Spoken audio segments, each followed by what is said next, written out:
got one foot out the door, you're never leaving. But first, let me holler us out, the voice of reason.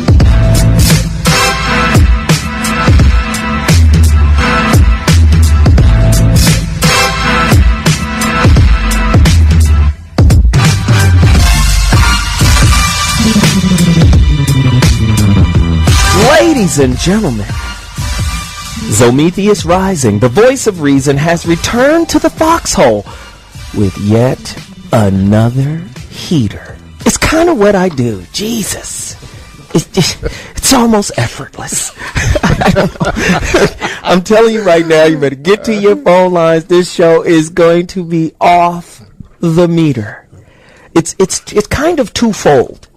Before I give you the guests and the topic, it's kind of twofold because we're talking about, I mean, you all have seen movies like, the 5 Heartbeats and people getting, African Americans primarily getting jerked out of their money and out of their royalties and publishing, and, we never own or control, the intellectual properties that we created.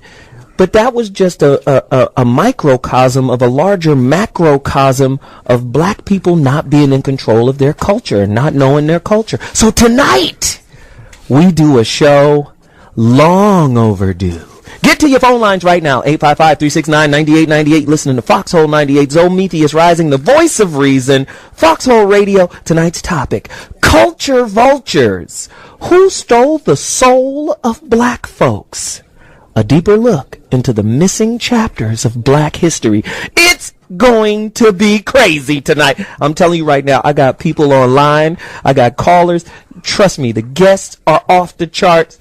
It's about to be crazy. Get to your phone lines now, or there won't be a phone line to get to. 855-369-9898. That's 855-FOX-9898. Culture vultures. Who stole the soul of black folks? A deeper look into the missing chapters of black history. ZoWilliams. I'll be back in 2.2. We're going to get into it. Deuces. Must we fight the power in order to reclaim our identity? Is the black race without an identity? Somebody call me right now at 855-369-9898. You know how I do. Tonight's topic, ZoWilliams Rising, voice of reason, Foxxhole 98. It's what we do. Culture vultures. Who stole our culture? Did Elvis steal black music? A lot of people seem to think so. King rock and roll. Did he really create it? Did Chuck Berry do? Did he create it? Did Little Richard? Is Little Richard, and a lot of people don't know, Michael Jackson owned Little Richard's publishing and gave it back to him. Did Michael Jackson, a black man, need to buy Richard's music just to give it back to him so Richard can make a living for himself? I don't know. 855-369-9898. Tonight's topic, culture vulture. Who stole the soul of black folks? A deeper look into the missing chapters of black history. I'm going to run off a few questions, and then once I do that, I'm going to go to my callers and my special guests. We got special guests on that are off the chain. So let's go deeper. How much does the black man and woman's lost culture and history play a role in our community's future advancement? A lot or not so much?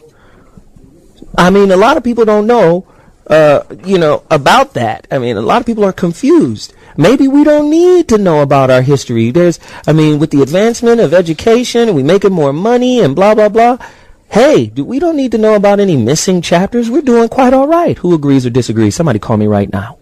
What part of black history is most often represented or misrepresented in American history books?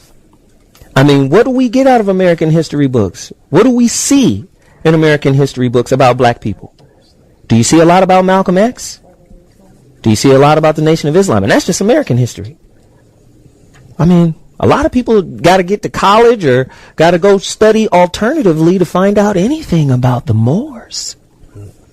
Somebody call me, 855-369-9898. Call me right now. Does the black community have low self-esteem as a result of our stolen global cultural legacy? It's a crazy show tonight. Culture vultures. Who stole the soul of black folks? And nowadays, are black people selling what little soul we have left? Are we just selling out just to get along? just to have a mansion and rims? And I don't know. Are we lost? We need help. We've got great guests. We've got callers on. Let me go to my guests real quick. Many years ago, I came across a book, very powerful book, called Black Spark, White Fire. If you're listening to me right now, go get that book. It's important. It's imperative. People always ask me, what am I reading? What books am I reading? Let me just say, go get Black Spark, White Fire, written by my special guest in the building, on the phone, Richard Poe. Richard Poe, welcome to the Voice of Reason show. Talk to me, man.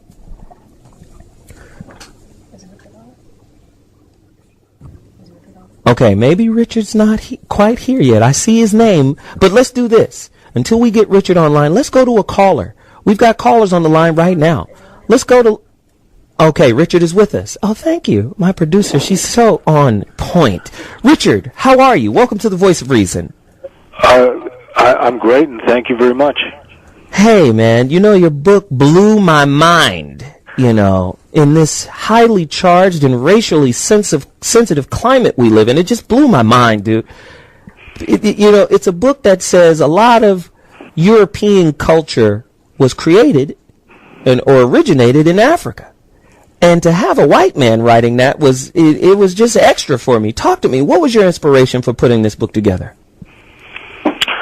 Well, I'm not really sure, to tell the truth. I just, at the time, we're talking about back in the 1990s, there was a lot of controversy about Afrocentrism, so-called, in the media.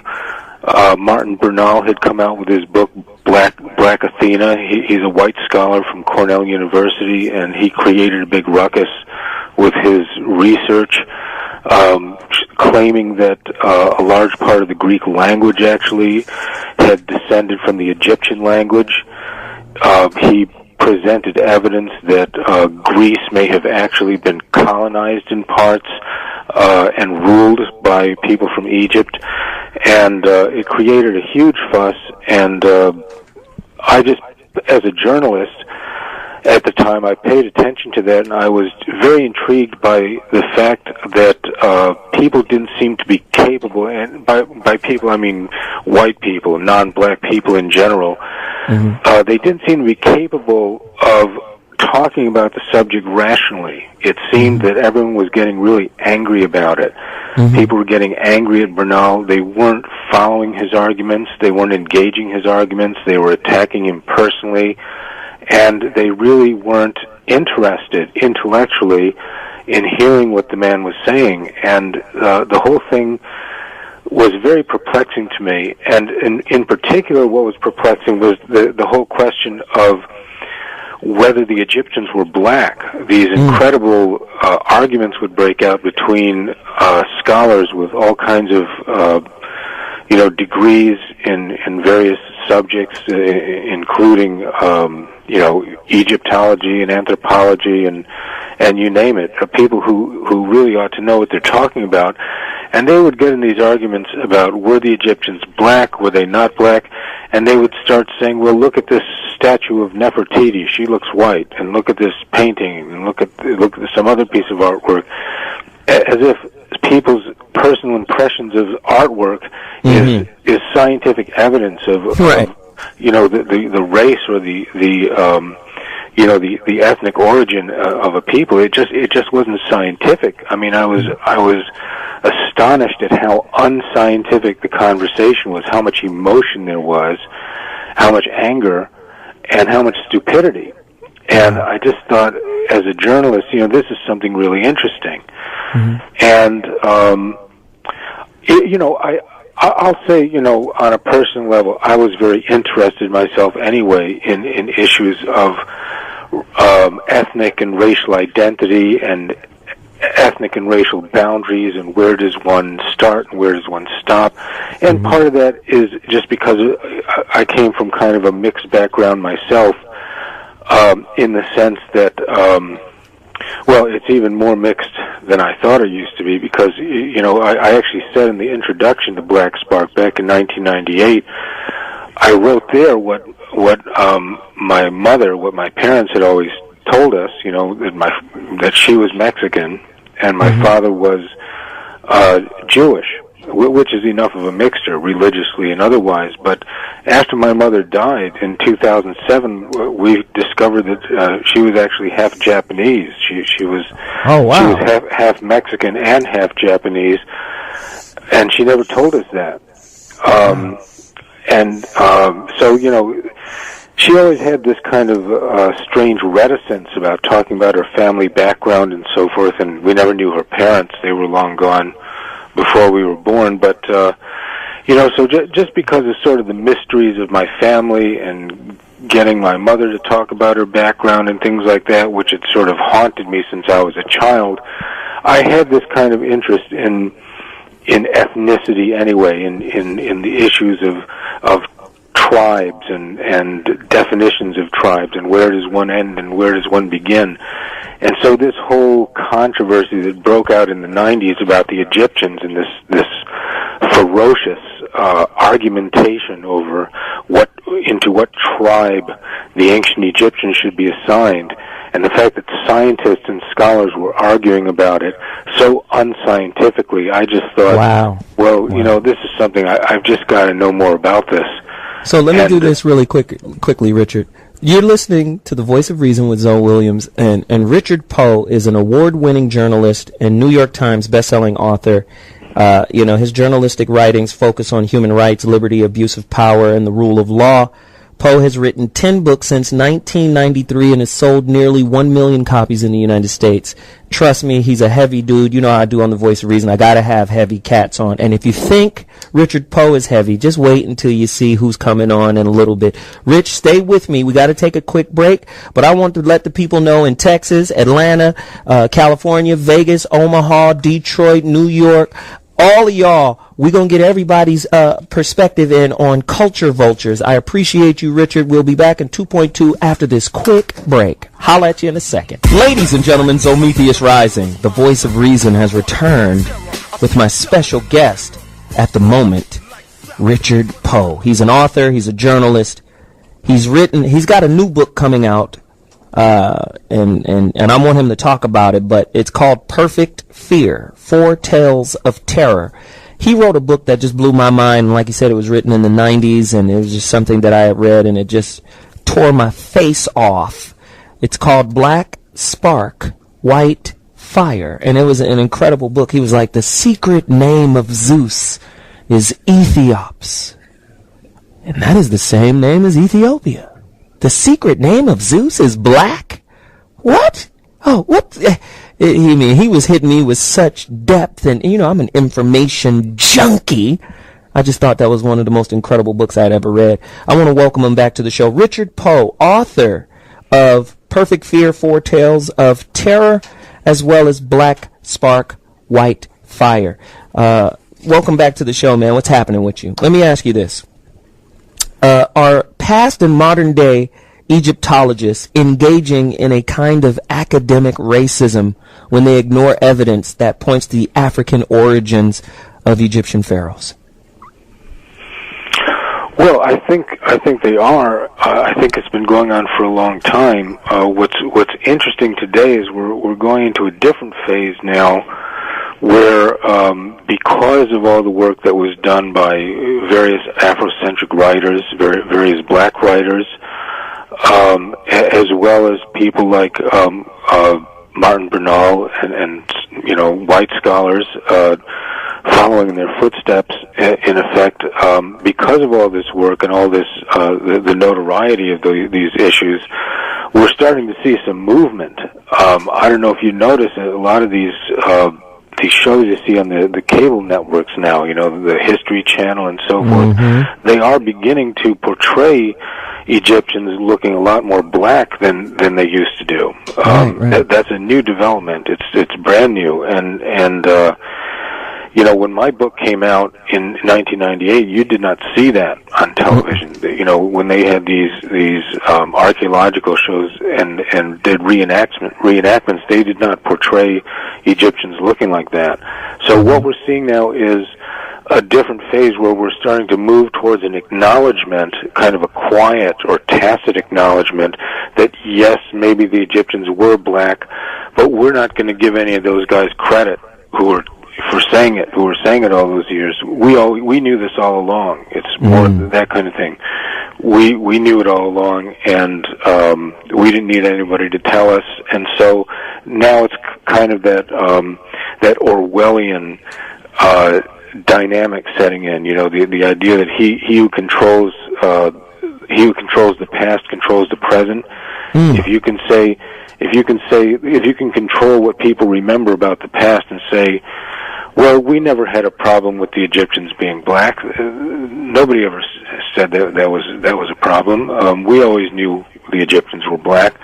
Then it's not a controversy anymore, and it still allows you to control the dialogue, and it still allows the same people, in effect, to control the dialogue. You know, the same clique, if you will. You know, the people who are putting forth the same notion of history. And by the same notion of history, what I mean is the idea that that what we know as Western civilization, the idea of our civilization, our culture, that we enjoy today, primarily came out of Greece, or primarily came out of the northern part of the Mediterranean. That idea is still very much in force. So it doesn't really rock the apple cart that much for scholars today to start saying, okay, well, you know, let's allow some of these shows on TV to show Egyptians looking a little more black than we used to do.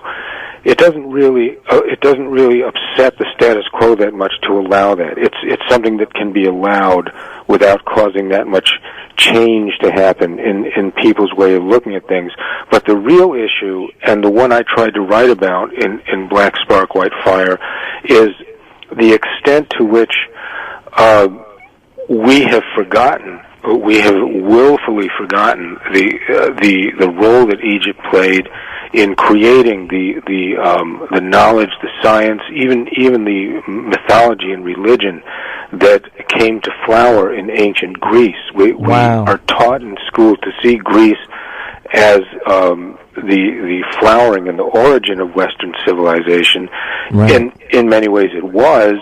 In Europe, it was the flowering of this civilization in Europe, but it was very much based on something that came outside of Europe, and it was very much based on Egypt. And many Greek writers were very well aware of that. People like Herodotus wrote about the debt to Egypt in many different sciences, such as medicine and astronomy, geometry, and so forth and so on.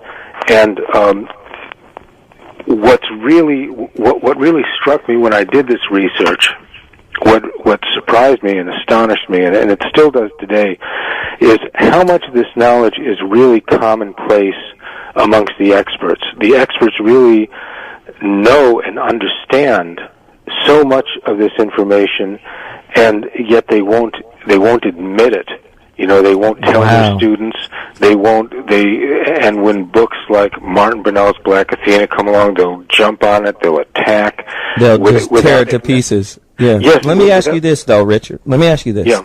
Because we want to get some of these callers in. They're just piling in. Would you mind taking a couple of questions from some of our callers? Sure. Okay, and one other thing. One quick question. When does your new book come out? People want to know about that as well. Well, it just came out. It's out. You can buy it on Amazon. In fact, this will be good news for these hard times. You can get the ebook for only 99 cents. Wow. On Amazon. Those who are equipped to get ebooks, but even the paperback is we tried to keep it low, $7.99. But it's a book of horror tales. Perfect Fear, 4 tales of horror. It's my first work of fiction. Well, there it is. Let's take a couple of callers, Ken. Richard, you don't mind, right? Sure. Ken from California, you're in the building. Talk to me right now. Hey, man. What's up, brother? Thanks for taking my call. I appreciate it. Been listening to you for quite some time. Thanks, I don't have any questions for the author. I was actually just online trying to pull that up. But to your initial question to the listeners, you were talking about the importance of Black history and knowing that and what have you. My position here, and this is what I teach my sons. You know, I tell my sons, say, listen, it's important to understand what your Black history is simply because, you know, there's a variety of reasons, but even more so for your psychological and biological makeup. But at the end of the day, you're still human. And so you need to focus on what it is and what you need to do, and this is what I'm going to train you to do, to be, first of all, be a good human on this planet. And then as you understand your culture, you could understand the mistake that was made as well as the progress that was made moving forward. And I'm able to incorporate all of that just simply by teaching them wisdom. Wow. And proving it, because truth is provable. Wow. And so that's pretty much my take. Sitting on hold, I was listening to your author, and I had a different point to make, but it was still along those lines. So you should get his book, man. I'm telling you, Ken, you should get his book. I read it. It ripped my face off. You should definitely get it, man. And let me just say this. Shoot off the title of that book again. I'm going to write it down. I have a pen in my hand. It's called Black Spark, White Fire by Richard Poe. It is no joke. Believe me when I tell you. Appreciate the call, man. Thanks again. We're going to take one more caller. JD from LBC. Yes. What up, man? Good evening, gentlemen. Thank you for taking my call. How you guys doing? Well, good, man. How you doing? Good. Hello? Breaking up. Yeah, you there. Come on. Yeah, okay, thank you, gentlemen. I have two questions. One is you mentioned that most people don't learn about their true history until college or until they major in that particular area of expertise, and that's completely true. I'm 26, and I didn't really know about any real history until I took an ethnic studies class in college, and it just I almost had to erase everything I learned, even from Christopher Columbus. And I was just wondering, what do you think would it take to get things to change? I mean, they're still teaching about anything from Christopher Columbus discovering America when, you know, they have history of Polynesian cultures, Asian cultures, things of that nature that came way before him. And second question, I heard that years ago, and my question is the validity of this is someone said to me that someone or some particular group of people damaged the Egyptian statues because they had African American noses. Is that true? African American noses or just African noses? I think he just African. I'm sorry. Well, you asked. Go ahead, Richard. I'm sorry. Was that question to me? Yeah. Either or. Over to the floor. I'll answer your second question first about the Sphinx. My research, according to my research, the nose on the Sphinx was broken actually during the Middle Ages by a religious fanatic, by Muslim fanatics who were in charge of Egypt at that time, and they believed it was a pagan idol, which indeed it was, and that's why the nose was broken. It was damaged further on other occasions, but it's my understanding that the principal damage was done for that reason by religious fanatics in the Middle Ages. Now, your earlier question, what ought to be done about the educational system in general, I think in the teaching of history, we really need a complete overhaul of the way we teach history, not only on this issue of the true role of black people in the formation of Western civilization, but on a whole number of different issues. We're really not teaching the truth. For example, when I took geometry in school, there was no ifs, ands, or buts that we were told that this science we were learning of geometry had been invented by the Greeks, and in particular by a Greek named Euclid. Yeah. And there's no question that the Egyptians were doing all of that sort of geometrical calculation thousands of years before the Greeks were ever doing it. There's no question about it. It's an archaeologically known fact. There's the so-called Rhine mathematical papyrus, which has been dated from 1650 BC and probably copied from an original that was 200 years older, from about 1850 BC, and that papyrus appears to work out the value of pi.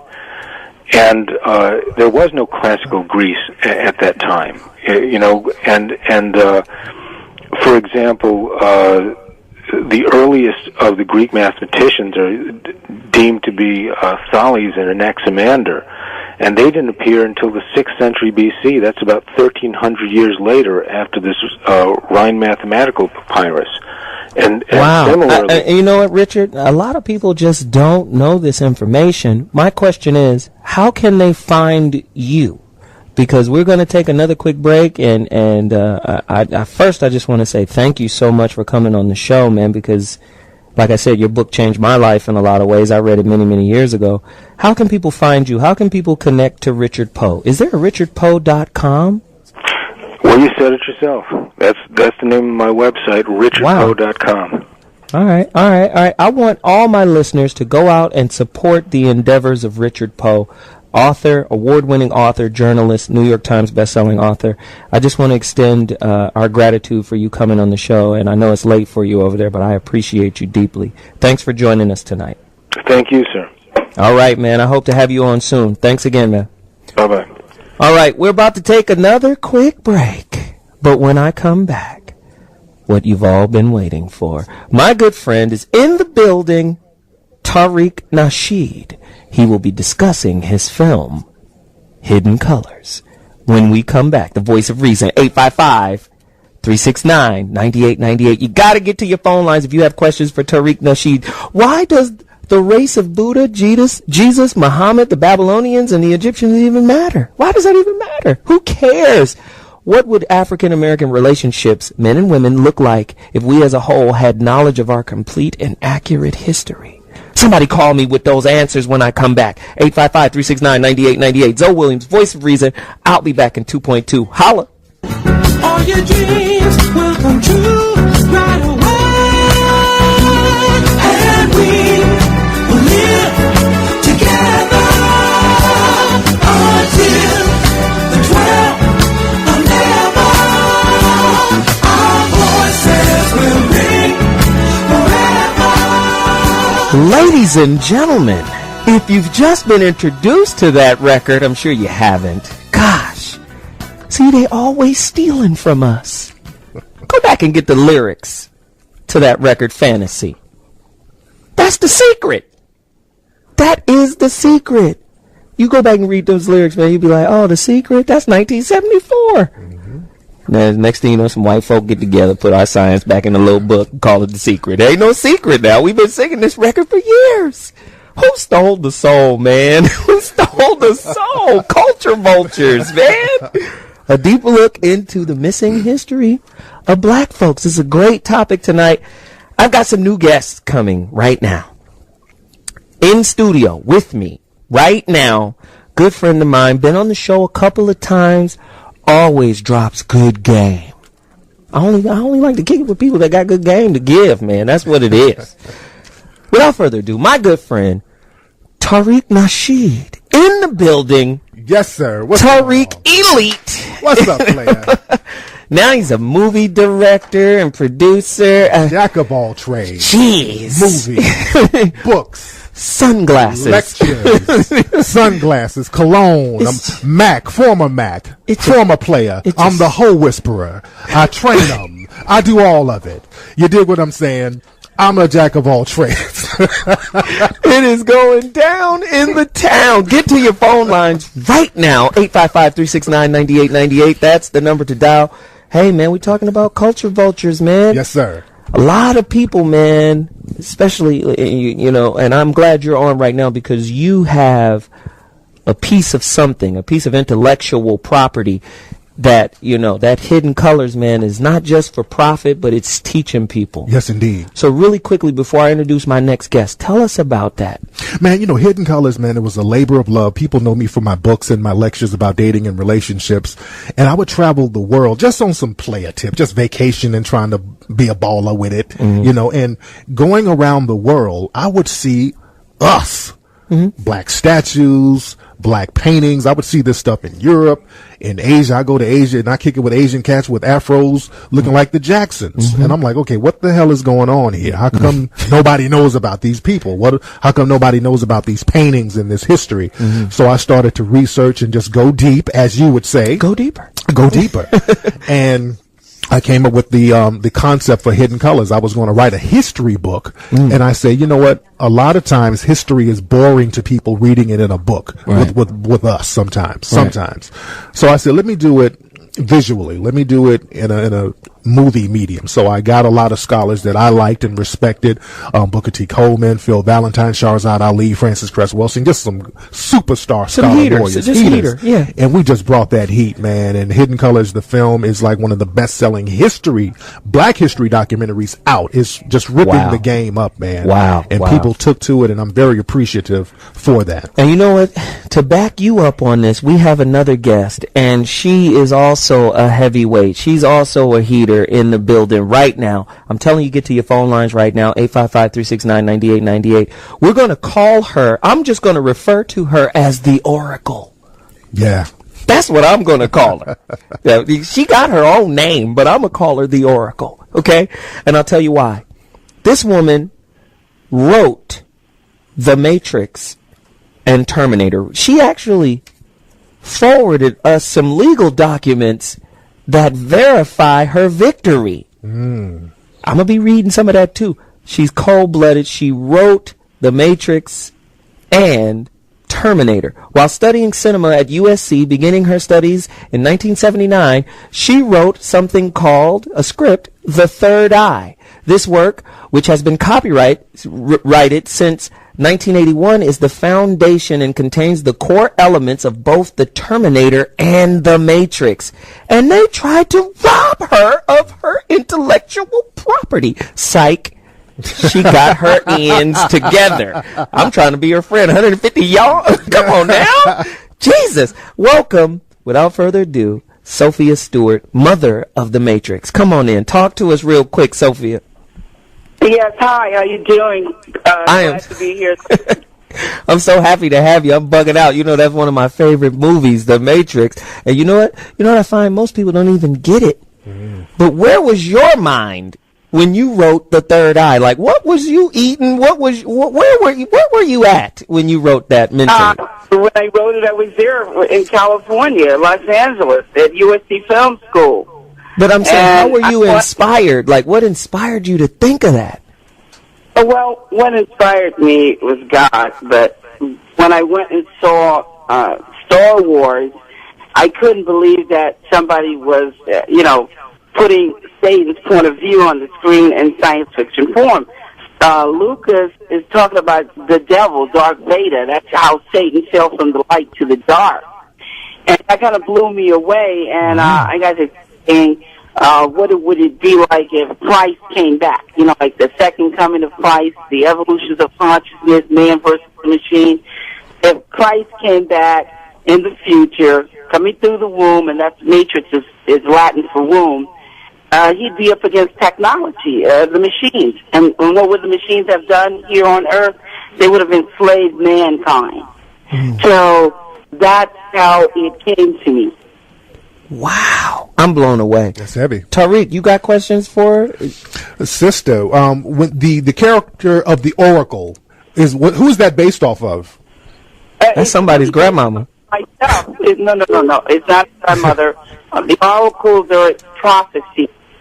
So it's based off of my own life as a visionary seer. I saw that Alfred Hitchcock had put himself in his work, Stephen King, and Spike Lee. So I thought, well, I got to put myself in my own work. And I was doing taxes when I was 11 years old. And, mathematician, I scored a 98 on the IRS exam. They wanted me to work for them. So I was always gifted, and numbers and so forth. And I was talking about, in my book, The Third Eye, digital downloading, barcodes, scanners, computerized warfare with the drones, and virtual reality 33 years ago. The Illuminati's, Federal Reserve, the whole Trilateral Commission, the whole thing. Okay, so look, hold on 1 second. This is going off the. This is crazy right now.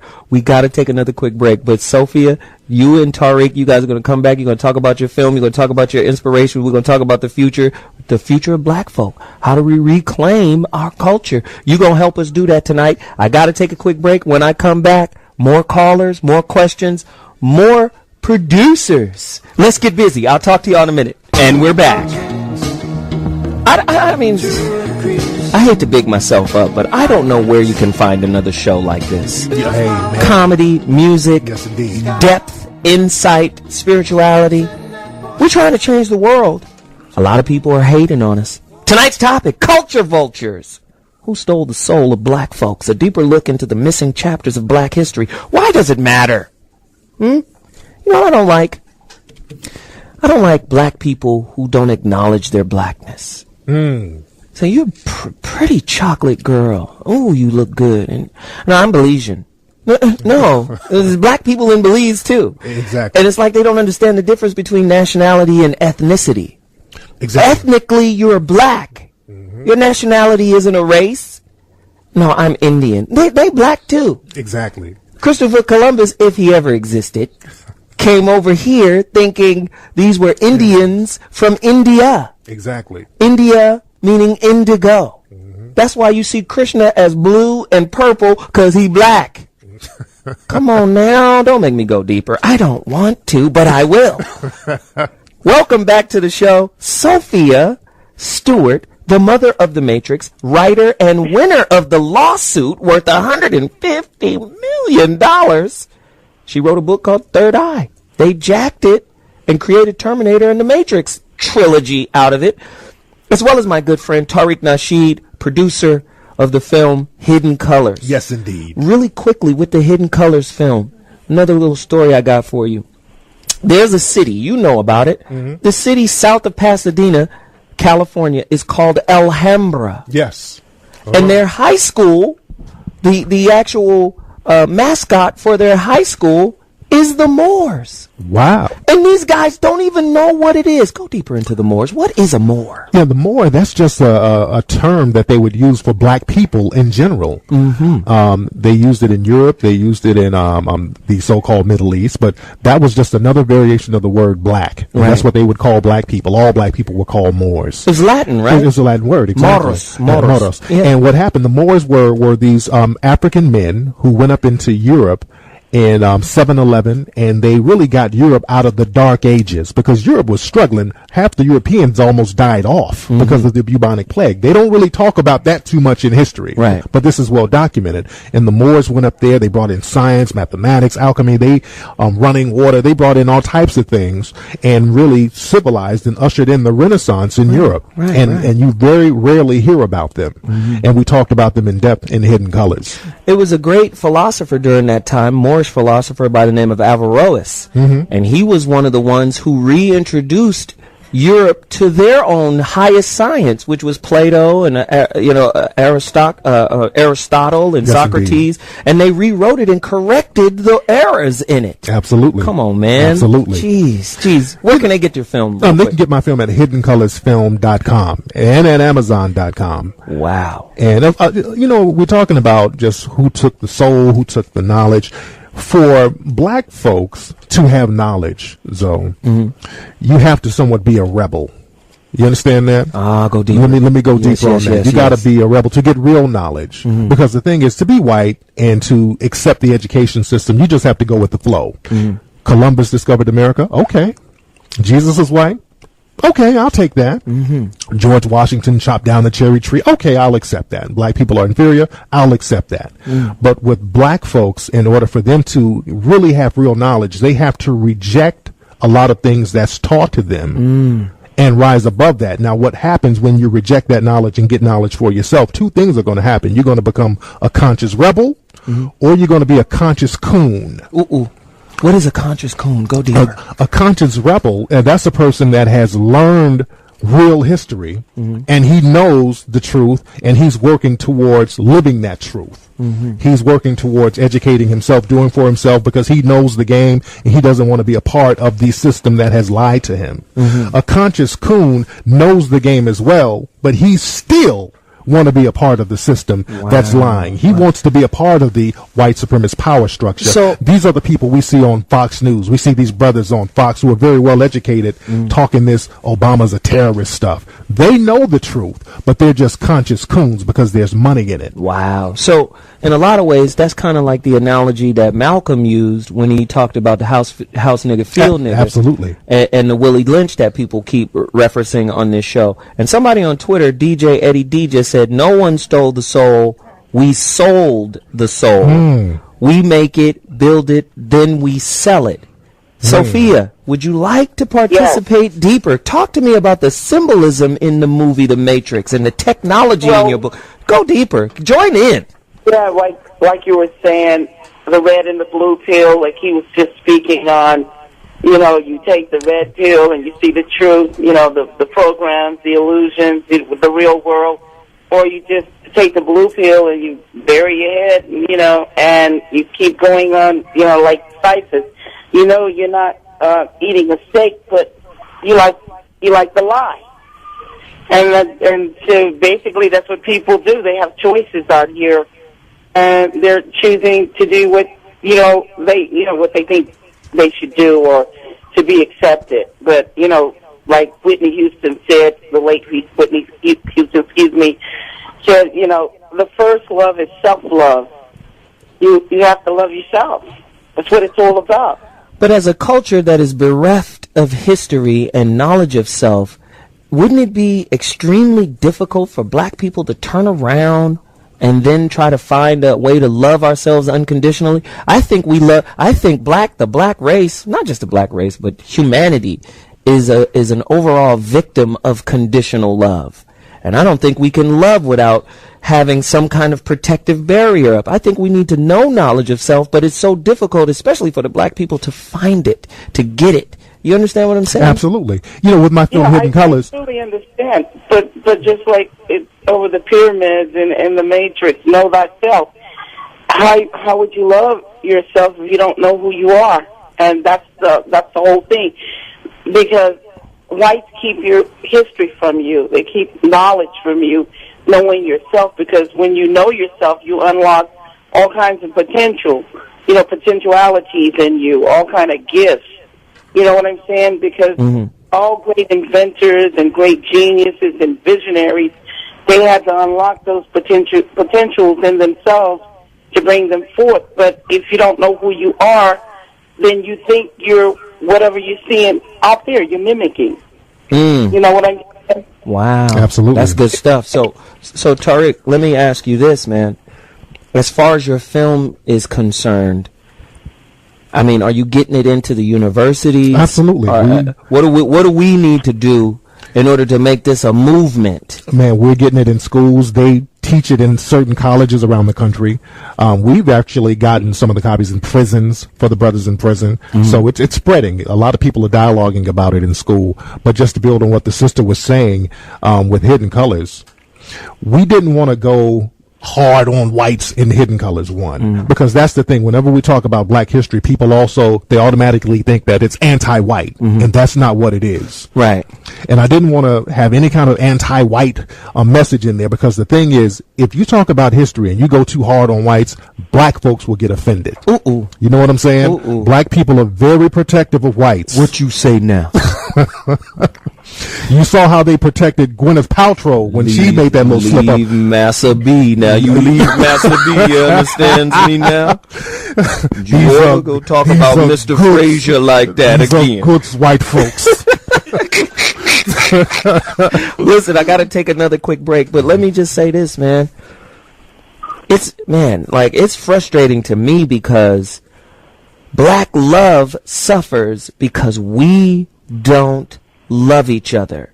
We run to each other for love, but we don't know how to love because as a collective, we don't love each other. Because we see things through the eyes of whites. Right. They set the standard of living. Absolutely. Mama, I made it. What does Mama, I made it mean? I live over there where they live now. I can afford to. Do you understand? The hustler is the executive in reverse, right? Yes, I want everything the corporate executive have, but I'm a hustle to get there. Getting there means I'm accepted by them. Exactly. You see, it's a cold situation. It's a cold game. That's why relationships suffer. I had a girl's mama say, when your career gonna take off? What? What do you mean? Are you gonna help me get it off the ground? You're not helping, you just waiting? Oh, Jesus, we gotta take a break. 855-369-9898. Somebody holler at me in a minute. Jesus, I'll be back. Ladies and gentlemen, ZoMetheus Rising, talking about culture vultures. Who stole the soul? A deeper look into the missing chapters of black history, man. Who stole the soul of black folks, man? Did we sell it? Look, there's a lot of stuff going on in the news right now. You know, the Jackson family crisis. You know, a lot of the family members, man, are still very disappointed about that will. I don't know what happened, man. I don't know what happened. There's so many details. I heard Janet done smacked up Paris. Somebody had Jermaine in a headlock. He slipped out with that curl, though.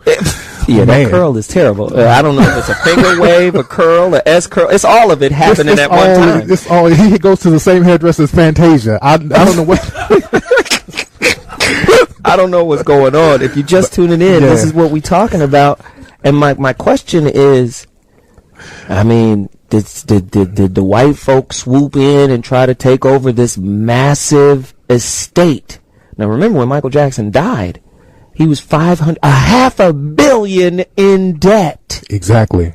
And now he's plus $475 million in 3 years since he's died. And that's all they reporting. We don't know just how much, because remember, for months after his death, those records were at the top of the chart. Everybody was buying everything MJ. Absolutely. And now they've removed his mother. Yeah. You see what I'm saying? And she disappeared just out of nowhere. When you do that, you think your life is in danger when you do that. Well, you know what I think? I think this is a very private family. And let me just welcome back Sophia as well. Sophia, you following us on this, right? Yes, I am. I'm listening to you guys and really learning something here. Right. It sounds great. Yeah, absolutely. And you know what I'm thinking? I'm thinking, because she's 82 years old, Katherine Jackson, maybe there was some type of breakdown and she can't handle it. It's too much. Maybe there's an illness or something. And the family members came and got her up out of there to go over to Arizona with Reby. That's a possibility. But what's happening now is they've shifted the white boys. You know, John McClane and that lawyer dude, Baraka, I think that's how you pronounce his name. You know, I know John McClane's a black guy, but Baraka ain't. Okay. But they done shifted the focus of that money over to one of Michael's nephews, one of Tito's sons. I heard that. And now he's got custody of the kids. I think ever since Michael Jackson jacked Paul McCartney back in the day for the Beatles records, they've been after the brother. Hey, listen. I still think that they might be after Catherine. Somebody put a gun to her back or something, and she's like, damn Paris blanket, I'm the hell up out of here.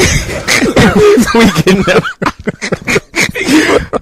call me right now and talk to me, man, because they're always trying to control and take over our culture. They're always trying to control and take over everything. Back in the days, before there was a Michael Jackson, it was a known fact that if you in the entertainment industry, you're going to get paid pennies and you're going to work hard, and whatever you created, somebody else is going to own. Absolutely. They already knew that. You know what I mean? We got somebody online right now. It's Eric from Mississippi is in the building. Talk to me. Eric? You got to tell the family to stop fighting. Turn the radio down. Eric, are you with us? Yes, I'm here, but currently I'm not with my family. You must be listening to another caller. Look at this brother right here. All right. This brother calling from a daycare. Right. Come on, Eric. Let's go. I just had an opportunity to pull my 18-wheeler over to a rest area. I was trying to get the name of the brother whose book was out for 99 cents on Amazon. That's Richard Poe. Author Richard Poe, P-O-E, Richard Poe. He wrote the book Black Spark, White Fire. Great book. You should get it. I'm getting ready to download that right now. Yeah, but I don't think Black Spark White Fire is 99 cents. I think his new book is. And his new book is a book of fiction, but he's a journalist as well, and he did all of the research that showed how white culture, and you know, if you go to UCLA or USC or any university across America, you're being taught from a Europeanized perspective. Absolutely. You're being taught from their beginnings, and they consider their beginnings the beginning. Exactly. You know, so thanks for the call, Eric. I really, really, really appreciate you reaching out. Tehran from California, you're in the building. Holler at us. Well, hey, how you doing, sir? Hey, man, I'm good. What's happening? Well, listening to all the different speakers or whatever, I'm, very impressed and whatnot. But one of the things as far as Black Soul, it started in my opinion. You can blame the white man if you want to, but fast forward to today, we have so many things like Google. We have books. We education to a certain extent is free. You have grants and different things like that. A lot of the Black Soul is going away simply because we're more followers than leaders. A lot of the old school men who used to basically bring the young men up and keep them in line, they've become cowards to the fact that they used to watch these young men grow up in their neighborhood, and now they're scared of these young men. So instead of them taking the reins and still being men and teaching them how to be men, they just allow them to follow all of these dumbass stereotypes and all of that stuff instead of teaching them and steering them in the right direction. We have no leaders, so therefore, today, with all of the knowledge and stuff like that we have access to, we can become leaders if we want to, because you have the thing that they call, which is free will. We know good from evil. Everyone on this earth, regardless of whether you're black, white, Asian, doesn't make a difference. You know right from wrong, just do right, plain and simple. Oh, man, thanks for the call, man. I appreciate it, dude. I mean, he dropped some jewels. We got some Twitter responses here. Aaron Johnson says, culture isn't monolithic, nor are the reasons behind what was lost, replaced, or gained. How would you define culture? And again, I always tell people, whoever wins the war gets to rewrite history. Absolutely. The Egyptians never wrote about any defeats. Never. And we're not going to tell you who beat us. They only did that one time. And it was with the Hyksos dynasty. The Hyksos dynasty came out of the northeast in that Syrian area, and they took over for a year or so, or a dynasty or generation. And when they got ousted, they wrote on the wall, the Egyptians wrote on the wall, never again. The Hyksos dynasty. So it's crazy, man. And a lot of folks don't understand that, people now, a lot of European historians will point to statues now and say, look at this statue. The Greeks were around doing this, that. Most people don't understand that a lot of the statues, especially the Greek statues that we see now, are forgeries. These statues were created in the 1800s. A lot of folks don't know this. You ever notice the Greek statues are lily white? Clean as a whistle. A bar dove. All that stuff from Egypt. The nose is broken, is chipped off, tore up, everything. But the Greek statues are just pristine, just clean and white, not one scratch on them. And just I can't keep a pair of Air Force Ones white for 2 weeks. And we're supposed to believe that was white for 2,000 years. Wow. You know what I'm saying? So we have to really look at history and just ask some common sense questions. So, Sophia, let me ask you this. Were you writing your works as a means of kind of recapturing what was lost to us as black people? Yeah, I was. Let me tell you what really it was all about. I'm a New Yorker. I was living in New York, and I was looking at the black exploitation movies, and I saw on the screen that, black people always died out in science fiction movies quickly, and there were no black superheroes. And I was just quite disappointed about that, and I decided to do something about that. And so in The Matrix, if you look, you'll see that the good guys are really black. And they're in black. Hollywood had this, the good guys wear white and the bad guys wear black, and I reversed everything in The Matrix, where the good guys were actually wearing black and they were black superheroes. And I got a call from Julian Bond, and he congratulated me on creating the black superheroes. so we can inspire our black children to become even greater. And I feel like my work, and I hope that it given people around the world, help inspire, Obama to become president and to be accepted as the first black president. That's heavy. And I really feel that the Matrix and Terminator work did that because it gave people of color around the world hope. So talk to me about... I'm sorry, Sophia. Talk to me about the hidden messages and the symbolism and Neo being one backwards, the one, and just give us all of the little nuggets and jewels that you put in there, because I'm telling you, that's a movie you can't just watch once. Every time you watch it, you find some new nugget in there, some heaviness. Why was the ship called the Nebuchadnezzar? Why was Neo in love with Trinity? What did her... Come, just give us more. Just give us more. Well, the reason why the ship is called the Nebuchadnezzar, because what I was writing about is Revelations. And in the book of Daniel, that's also Revelations. And Nebuchadnezzar was the king. And he didn't turn out to be a very good king. He was really a bad king. King of Babylon, who enslaved the Jews. Right. Exactly. And Neo is just an anagram for one, because the Terminator and Matrix are really one. J.C., John Connors, Jesus Christ is equal to Neo, one and the same. And so the story doesn't make any sense by itself, Matrix, because Matrix is a Latin word for womb. And Matrix is mentioned 5 times in the Bible. And in Exodus 34th chapter, 19th verse, God said, "He who opens the matrix is mine." So he says the children that are coming from the womb of a woman receives the soul, and they're children of the light or children of the sun, or S-O-N-S-U-N. And Malachi 4:1. I'm right with you. I'm rolling right with you. Malachi chapter 4 verse 1. Let's go. Right, and the other children of darkness is, it's the machines or the clones. Because when you go into Genesis is not really a word, it's an anagram. But if you flip it backwards, Genesis is genes. That's right, it's talking about somebody being born. And who's being born? And it tells you that Eve comes out of the rib of Adam. And we're not talking about the Adama, like when people are thinking of man, Adama. They're talking about an atom, A-T-O-M. Because when you split the atom, to the right, you create life, a clone, a living body. But it's soulless. It doesn't have a soul. And when you split it to the atom, A-T-O-M, to the left, you create the atomic bomb or the nuclear bomb.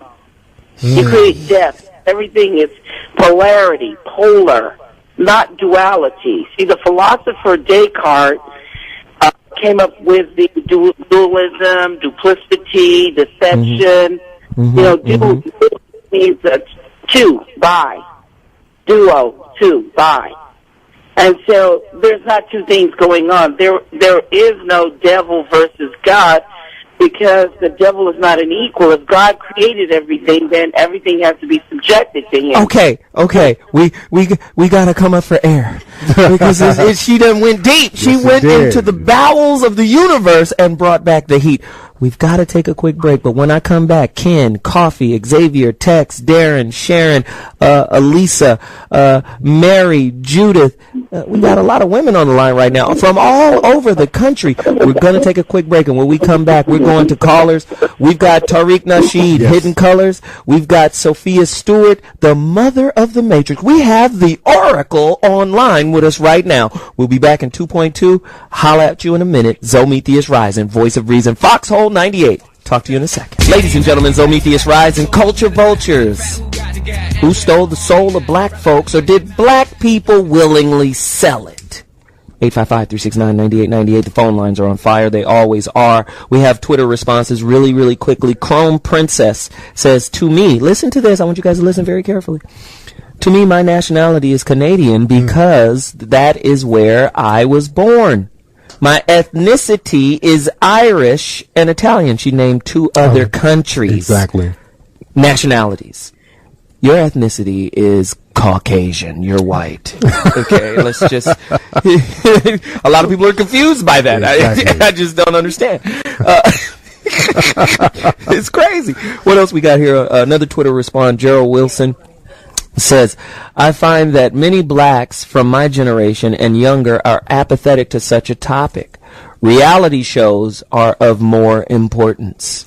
That's absolutely true. Damn. That's true. And what does the future look like for us? I don't know. Sophia Stewart is on with us as well. She is the author and winner. Let me just read this little affidavit. She faxed us an affidavit. And it gets real technical, but basically they got to pay her $150 million for stealing, the original manuscript that, spawned the Matrix movies trilogy, as well as the Terminator. Sophia Stewart, we call her the mother of the Matrix. She's in with us right now, dropping straight science. Let's do this, Tariq and Sophia. We want to bring in some callers. Do you guys mind taking questions from callers? Let's get it in. No, would love it. Love it. Let's get active. We got a brother named, is Kofi, not Coffee, because I was concerned. His name is Kofi. We're about to start with the anti-moist sticker. What up, Kofi? Welcome to the show, man. Let's talk. Yes, I am enjoying this program, and I want to thank you all for your show, for the Foxxhole, and for all of your programs, first of all. And secondly, I want to thank the authors, because it's so very important that our African history is being told correctly and precisely.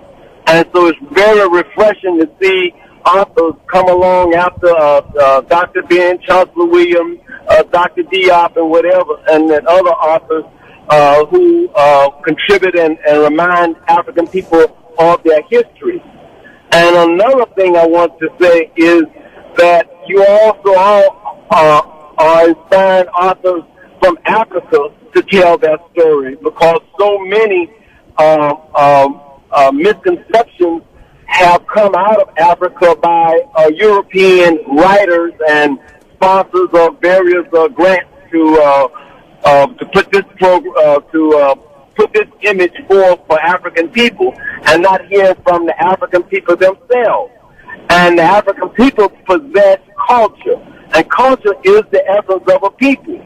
And when you have culture, that addresses every aspect of your development, from economics, from spirituality, to architecture, to agriculture, the whole gamut. But it's important that we get the academic part of it in our history. And so I just appreciate what you guys are doing.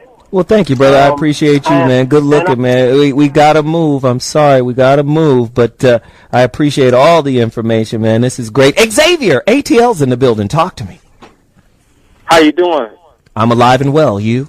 Oh, great. I want to say hello to all to you and all your guests, and thanks for taking my call. Absolutely. Real quick, I wanted to ask the brother with the movie Hidden Colors if he could give out his...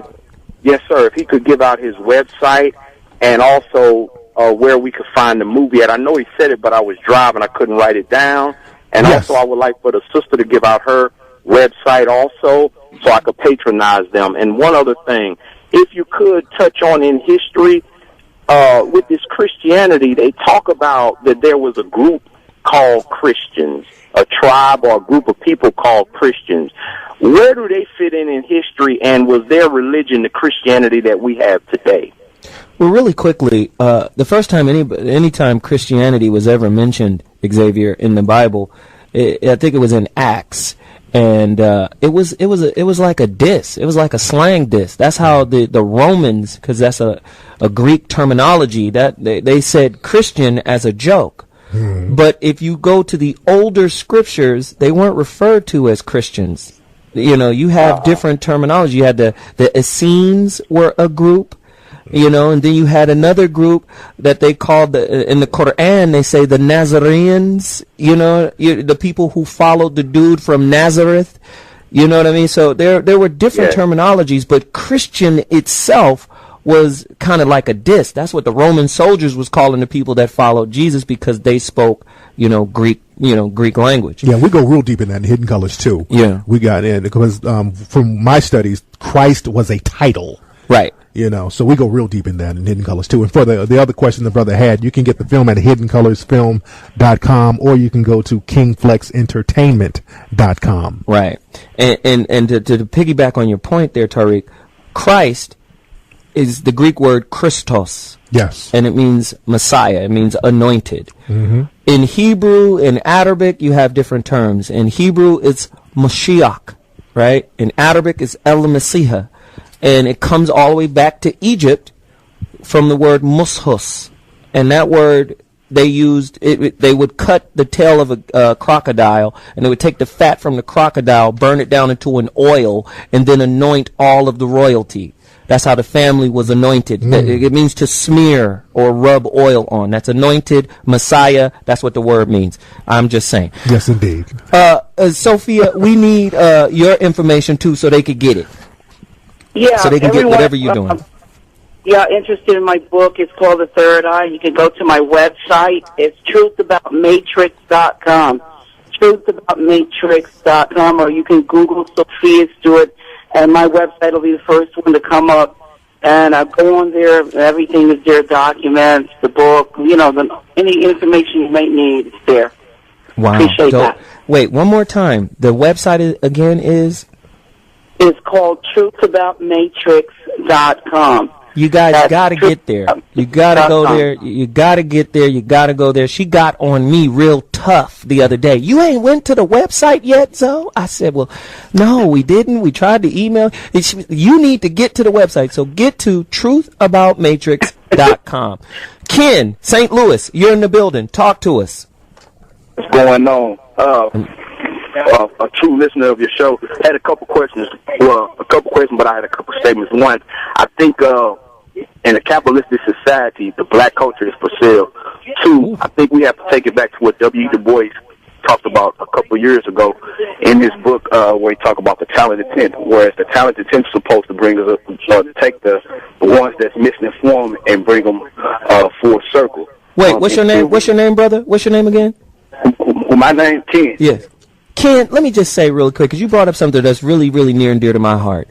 W.E.B. Du Bois and the talented 10th. I think the talented 10th is part of the problem with black people, because the talented 10th has become arrogant. They become social elitists who look down on the people they're supposed to be lifting up because they got an education and they got a good job. They're the watchdogs of the black community. That's the problem. So W. Du Bois, he warned in that same book, and I think the black bourgeoisie, which he captured in the book, it sold us out to the masses. My professor told me 10 years ago, integration done us a disservice. And so until we take the blueprint that Marcus Garvey laid out for us back in history and waking our people up, and we do that through mentoring and black think tanks. And so I called in last week, and I didn't get an answer for this, because this message, your program, we need to take this to the masses. One, when is the talk show coming? Two, when is the book coming? The book, we working on the book right now as we speak. It's crazy. The talk show, come on, keep saying it. Keep putting it out in the universe. Also, we need that, because I think it's the generation, if you were born in the 70s and maybe the late 60s to 80s, we've been sheltered from the hardships of reality. So therefore, a lot of us, if it's not money associated with it, we don't want to have a sense of ourselves. My professor, he told me we have to do a paradigm shift, right? We have to reevaluate our psyche. And I think until we address those issues, Farrakhan said a long time ago, black people, we sick. We need some help. So we need to examine, we need to wake up, stand up, cleaned up, and mobilize. And then I think once we address those issues, man, we good to go, bro. Hey, brother, I appreciate your call. Thank you, man. I love that. That's heat. Let me just do this really quickly. I've always said the black race is so far behind that even if we got all of the history that was stripped from us, we would have to get it and then get over it so we can move forward. Absolutely. Do you know how profound you got to get it and then get over it. Because guess what? There are a lot of white people that don't know our history and don't even care and still probably want to participate and help us do certain things. But because we're still walking around with post-traumatic slavery stress disorder, and we still hate each other and mad and bickering and fighting and judging, I know people that can't even forgive within their own family, let alone forgive outside the family. I've always said, to me, because we're bereft of knowledge of self, we're also bereft of spiritual tools that come along with it, like forgiveness. We'll forgive white folks, though. Quick! Because the white folk got that Sharpie. He signs the check. Exactly. You know, okay, you don't have to forgive me, Negro. Just cut the trash. Cut the lawn. You know? Darren from Georgia, you're in the building. Talk to me, man. Oh, yes, how y'all doing tonight? Listen, I would like to comment on to part about when the black people lost their soul. Yeah. I think black people lost. See, what I'm trying to say is that, listen, I was a 70 and I'm throwing off in the 70s. I'm going off in the early 70s. And, when I was coming up, it was okay for the next door neighbor to kind of chastise the kids. But as I was saying, this is what I think the black people lost their soul, when the parents lost the right just to discipline their kids. And so when the kids got rights. Because, when I was coming up, we didn't have no doors to no rooms. Okay. Well, thank you, brother. I appreciate the call. He brought up something that I think is important. We got another caller, too. I want to get that caller up as well. But to address his point, this is what I try to explain to people regarding what he brought up that I thought was interesting, was the discipline the child. Yeah. Listen, black people are so stressed trying to get an education so they can integrate into an economy. Exactly. See, most people fail to realize in a capitalistic society, education is the tool of the economy. That's why, where do you go to school and what do you want to be when you grow up? So that's what black people's focus is on. Go to school, get a good education so you can take care of yourself, so you can integrate yourself into the economy. Exactly. From our culture, it was get an education so you can know yourself. So you can first master yourself, then you can master your environment. From a spiritual perspective, imagine if black people had knowledge of self, how discipline would be different than the ass beatings we've been passing down that we call discipline. Exactly. Come on now, Sophia, talk to us about this. Well, you're saying it so well. I don't like any violence of any kind, to be honest with you. No killing, no wars. I think nobody wins in a war, or fighting or killing. It's just a dead end for everybody. Miss Sophia, this is Tariq. This is Tariq. I wanted to ask you about the third eye that you wrote. Do you talk about the pineal gland in that, or did you talk about the pineal gland and the relation between the third eye and the pineal gland? It is so much. It's so much deeper than that. It's about mathematics. It's like the Da Vinci Code. It's about breaking the codes and the encryptions of the Bible, decoding the message that comes out of Revelations. I'm talking about digital downloading. This is 33 years before you guys even heard this terminology, was using it. I'm talking about computerized warfare with the drones and virtual reality and scanners. You've never even heard of scanners 33 years ago. You talking about the movie scanners?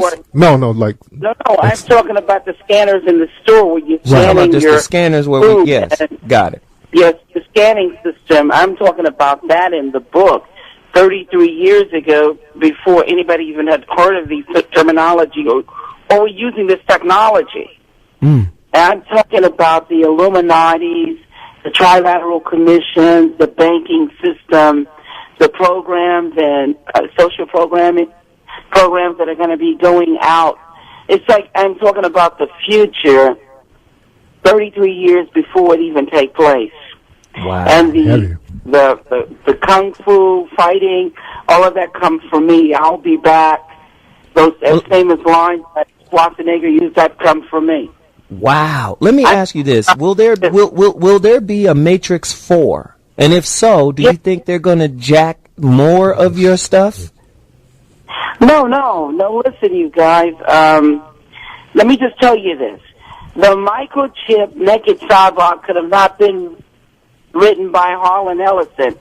The old 50 science fiction writers wouldn't even put a married couple in the same bed or put a toilet, much less a naked cyborg that's microchip. They didn't even know anything about microchips. They were still talking about the Iron Age, H.G. Wells' old metal robots.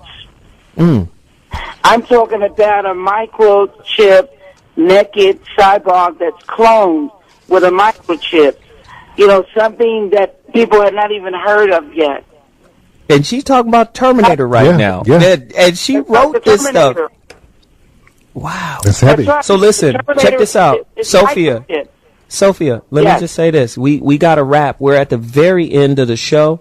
Really quickly, tell people what is your website again so they can find you and follow everything that you're doing. What is the website again one more time? It's truthaboutmatrix.com. You can Google Sophia Stewart. That's SOPHIASTEWART. Or you can look up my website, truthaboutmatrix.com.